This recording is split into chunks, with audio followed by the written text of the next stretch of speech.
El tsunami de Japón. ¿Cómo ocurrió?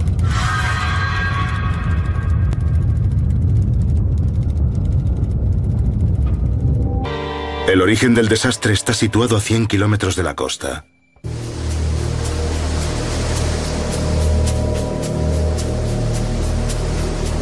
A 6 kilómetros por debajo del agua, la Tierra se deformó en una vasta colisión a cámara lenta.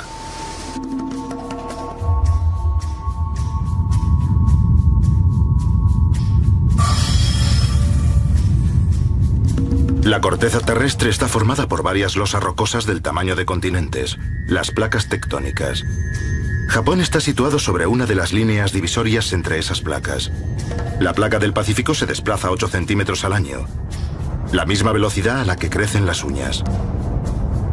La placa del Pacífico se mete por debajo, enganchando y arrastrando parte del terreno en su recorrido. La placa en la que se asienta Japón se comprime y se comba bajo la presión. Una tensión inmensa se ha ido acumulando a lo largo de décadas y de siglos. La energía que provocó este terremoto lleva 200 años acumulándose. Está causada por el movimiento de la placa del Pacífico hacia la placa de Eurasia. Piensen en una goma elástica gigante que llevara 200 años tensándose. El 11 de marzo de 2011, a las 2:46 de la tarde, hora japonesa, la tensión llegó a un punto de ruptura. La cantidad de energía liberada en un terremoto de este tamaño es enorme y hay que medirla en unidades muy grandes. Si la comparamos con la bomba atómica que destruyó Hiroshima, este terremoto fue probablemente como 2 millones de veces aquello. Una cantidad de energía impresionante. Eso irradió ondas de choque. Las más veloces, conocidas como las ondas P, viajaron a 6 kilómetros por segundo. El sistema de detección de Japón las captó al instante. En cuestión de segundos, antes de que nadie se diera cuenta de lo que ocurría, se iluminaron las advertencias automáticas de todo el país. El tsunami fue desencadenado por la explosiva liberación de energía del terremoto a 100 kilómetros de la costa. ¿Qué lo causó?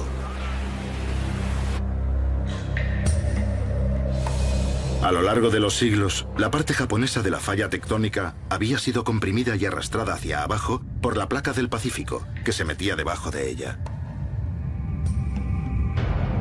La placa superior se comporta básicamente como un bloque de goma. Se comprime como un muelle de este modo y cuando sucede el terremoto el muelle salta.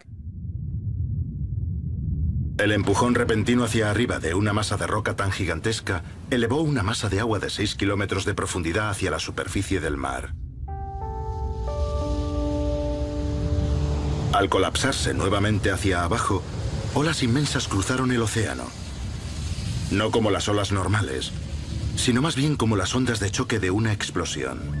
Solo tenían 1 metro de altitud, pero medían más de 100 kilómetros de delante a atrás y se desplazaban a una velocidad terrorífica.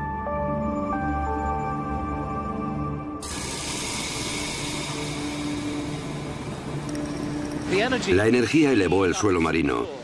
Eso desplazó una gran cantidad de agua que, como vemos, se abrió paso hacia la Tierra, se abrió paso por todo el Pacífico.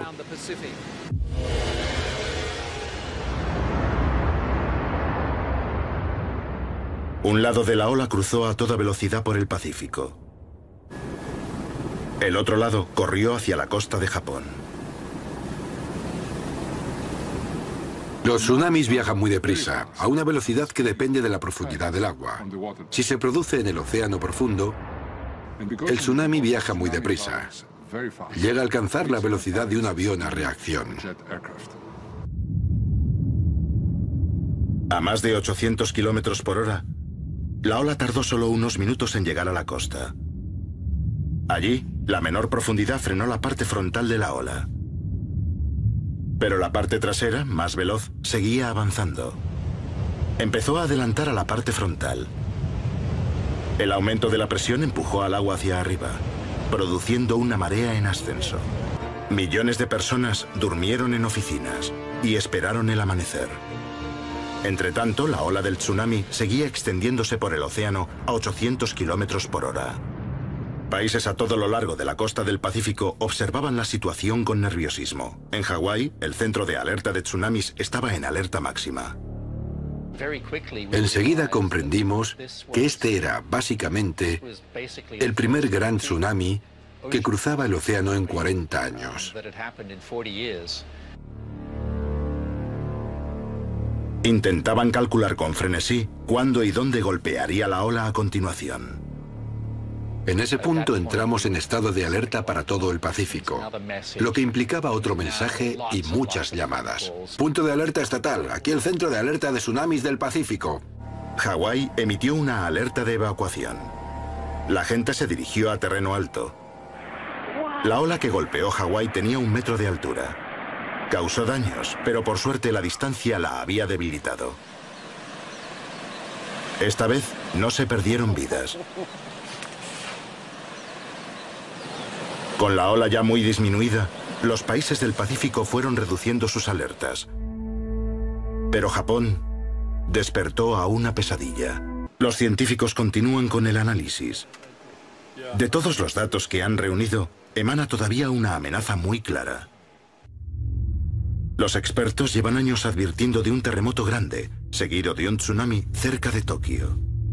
Las líneas de la falla debajo del mar al sur de Tokio están peligrosamente tensas, pero esta vez el terremoto se produjo en el norte.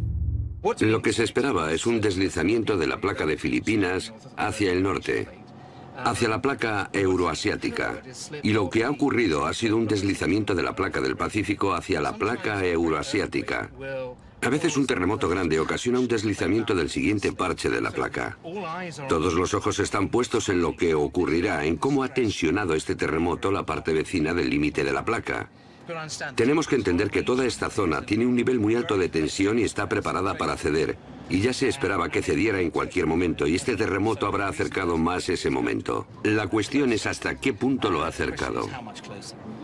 Cuando se produce un terremoto como este, básicamente toda la tensión que libera en la corteza terrestre se transfiere a otra parte, no desaparece. Añade carga a otras partes de la corteza.